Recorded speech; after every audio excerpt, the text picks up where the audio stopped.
Hello, this is Rick, and welcome to the part 2 tutorial for week number 1 of the Excel 2010 class for beginners. And so what I've done here is I've launched a spreadsheet, and I've put in really basic at this point. I put in sales team and 4 team members in October, November, and December, which is with some random numbers for sales for those individual users or individual sales team members. And then I made a quarterly total column over here. Okay, so what I'm going to do here is I am going to total the values from October, November, and December for each salesperson and put them in the quarterly total column here. So how I'm going to do that, I'm going to type equals, and by the way, all formulas start with the equal sign, and then I want to sum those. So I'm going to type SUM, and you'll notice that they all start off. Once you start typing letters, all the formulas that are options starting with SUM will come up. We just want the one that sums or totals those values. So I'm going to hit the open parenthesis, and you notice it'll give me number 1 and number 2 here. What I want to do, rather than putting in, clicking different cells in a random order, I'm going to do them in contiguous order here. So I'm going to go ahead and left click, single click on that cell B2, which is where Bob's October sales are, and then I'm going to hold the mouse down, and I'm going to drag the cursor over and let go once I'm on column D in row 2, and I'm going to let go of it. I'm going to hit shift and close, and I'm going to go ahead and hit return, and you see it tallies it up to $4,700. And now if you highlight the cell, you'll notice up top here you have the formula sum from cell B2 through D2. Okay, so what I want to do, let me hit escape. I want to copy this formula down to these other cells here. So I'm going to highlight, single click the cell, and then I'm going to go ahead and bring my mouse back over there. When it turns into a little cross there in the bottom right hand corner, I'm going to single click, left click, and hold, and I'm going to just drag the mouse down and unclick the left mouse button, and you see it copied them down. And you notice what it did. If I'm on this one, it copied from B2 to D2. If I click here, it goes from B3 to D3. So it automatically makes the adjustment when you do the copy. Now, with that said, in later spreadsheets, we're going to want to have it not do that in some cases. So I'll show you how to do that. So what I really want to do is jump right into the ribbon overview here. So the ribbon are all these menus up here, which have changed from Excel 2003, and slight differences from Excel 2007. So a couple quick things here. On the home tab of the ribbon is all your basic formatting. You've got bold, italicized, different colors, fonts, increase font size, decrease font size, alignment options, merge options, formatting options. A couple quick things I'll do here is you'll notice this doesn't quite fit in the cell properly. So I'm going to highlight the whole column A by single clicking up here on the column, and I'm going to go under format, and I'm going to do auto fit column width. And you see what it'll do, it will automatically adjust the column to fit the text in there. Likewise, I'm going to do the same thing for E. Format, auto fit, column width, and by the way, you can do auto fit row height if you're doing a row. I'm going to do that. Another thing you could do here is I could highlight this cell, and I could say format. Another thing you could do here is highlight this cell, and I could right click it and go into the format of that cell,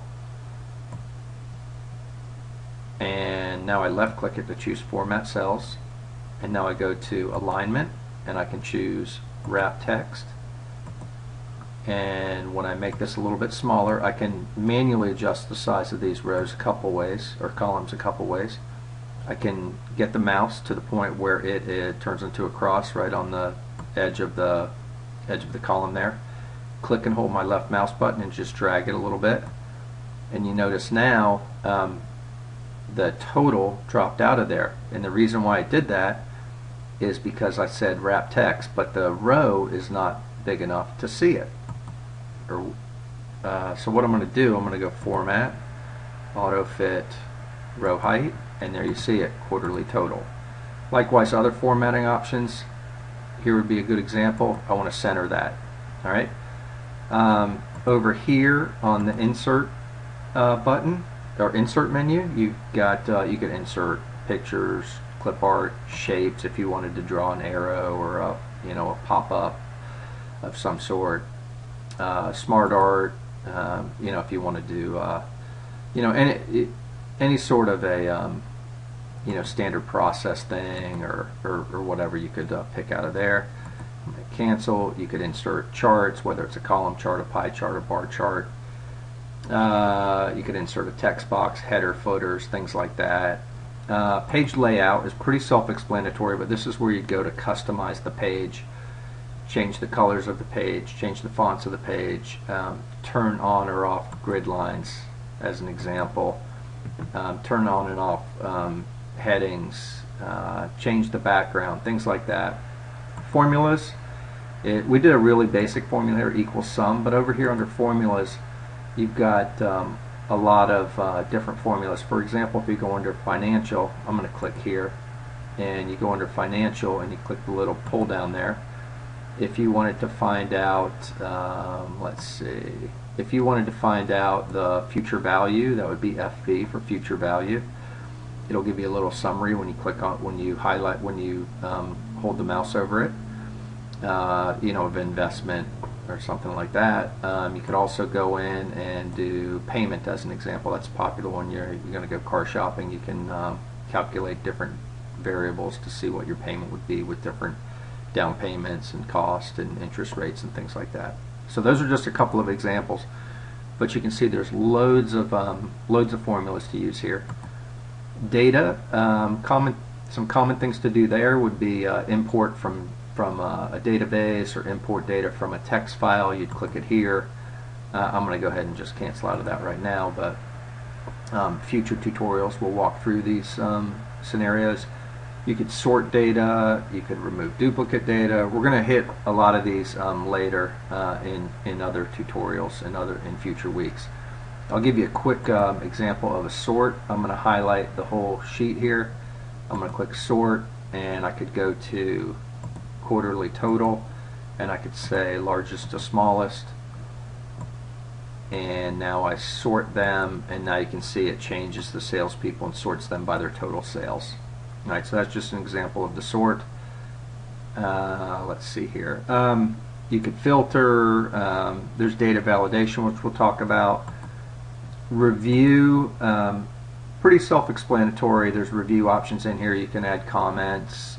You can protect your sheet. You can protect the workbook, meaning password protected. View options, you can go in here and change how you're viewing it. You can do full screen or custom views. You can look at the different page layout options. Another thing you can do is freeze panes, which we'll talk about in future slides, but that's basically if you had lots of data and you wanted to scroll through it, with that would say keep the header row intact, you can do that. And I'm going to skip over the team for now, and one thing I want to talk about is you'll notice the developer tab is missing up here, and there's something called the quick access toolbar up here. The quick access toolbar is for commonly accessed features or functions that you want to have right here, so you don't have to go scrolling through the menus to find. You notice up here right now there's save, there's undo, there's redo. Right now it says can't redo because there's nothing to redo. But let's say I want to add a few things in here, and I can go into the customize quick access toolbar, which is the little button right there. I'm going to go to more commands, and let's assume for a moment that I always freeze panes. So I can click that, and I can highlight the freeze panes here. I can click add and click OK, and you see it adds it there as an option. So I'm going to go back in there. I'm going to go to more commands, and I want to do one thing here. I want to add, you'll notice there's no developer tab up here. You don't need it right now, but in future tutorials you'll need it. So you're going to go to Customize Ribbon, and then over here on the right hand side you will see the Developer button is unchecked. Alright, so I'm going to check it and say OK, and now you notice I have a Developer tab. And the Developer tab has the macros in there, which we'll talk about in some later tutorials. A couple other quick things I wanted to share with you are, when you open up a spreadsheet, you probably have by default sheet 1, sheet 2, sheet 3. I'm going to click on these down here. I only put some data on sheet 1. So the entire thing here is the workbook, and these are actually worksheets within the workbook. Alright, you can go in here, you can rename the sheets. You can do that a couple ways. You can either double click them and just overwrite it, so I'll say sales, or you can click it and, you can single click it and you can do rename. Okay, I'm not going to do that right now since we already did it. You can add sheets over here, and you add a sheet, it will just default to the next available name. I already had a sheet 4 on this, looks like I went to sheet 5, but I can call it total sales. And I could take this sheet and I could just delete the whole thing, right click it and say where's it at, delete, and I could take this one and delete it. Right now I've got my 2 sheets that I want. Alright, you can rearrange the sheets. I can drag this one over here a little further, or reverse it back over here. If you've got lots of worksheets here, you can hit this one, it'll go to the end one. What happened there? Oh, it'll just bring up the end one, sorry about that. And then likewise you can just scroll through the sheets like this. Alright, let's see, what else do I want to share with you?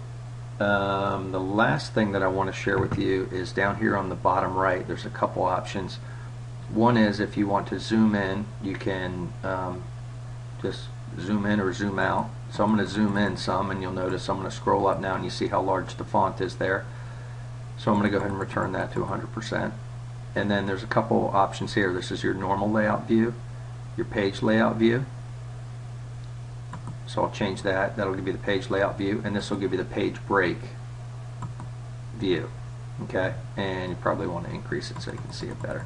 But that's going to give you the page break preview. So I'm going to switch it back to this one, and that's what I want to share with you for part 2. I'll have part 3 posted shortly, and also the final thing is, if you are not subscribed to the YouTube site and you're not subscribed for the class and you are interested in doing so, it started on February 4th, 2013.